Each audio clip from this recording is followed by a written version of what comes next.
Sa tinatayang 20 hanggang 30 metrong lalim ng bangin sa Cannon Road, Barangay Camp 4, Tuba, Benguet, natagpuan ang bangkay ni dating Department of Public Works and Highways o DPWH Undersecretary Maria Catalina Cabral. Patuloy ang investigasyon ng otoridad sa tunay na dahilan ng pagkahulog ng biktima sa bangin. Sinardengan ti kapulisan mi ti Tuba isuday ijay site nga nakablinker po yung sasakyan nila.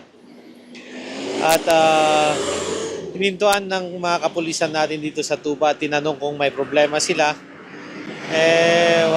Sabi naman po ng driver, wala daw silang problema. At nung yung mga kapulisan, nakita rin yung babae doon na hindi pa nila, at that time, hindi pa nila kilala na si Cabral pala yun.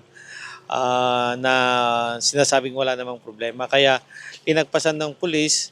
Base sa investigasyon ng otoridad, alas 3 ng hapon kahapon, December 18, pababa na raw ng La Union ang dating undersecretary at kanyang driver nang magpahinto sa Cabral sa Cannon Road, Maramal, Camp 5, Barangay Camp 4, Tuba, Benguet. Hiningi raw nito na magpaiwan muna sa lugar na sinunod naman ng driver. Sabi naman daw ni madam niya na doon na lang daw sa dati na tinigilan nila ng umaga na 9 o'clock. Yung area na to, yung naka-aksidentihan niya. Ayun, bumalik sila ng 3 o'clock. Ang bilin sa kanya ni Ma'am Cabral daw na dito muna ako ibaba, balikan mo na lang ako mamaya.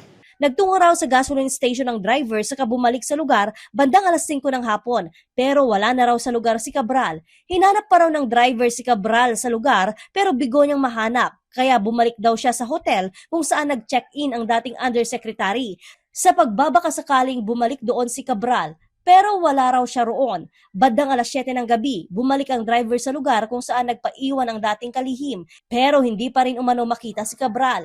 Dito na umano nagpasya ang driver na dumulog sa view deck station ng Baguio City Police Office. Bandang alas 8 kagabi nang makita ang bangkay ni Cabral sa gilid ng Buad River sa bangin na tinatayang nasa 20 hanggang 30 metro ang lalim. Alas 12 ng madaling araw ngayong araw nang maiahon ang bangkay ni Cabral na wala ng buhay. Joanne Punsoy, Balitang Solid North.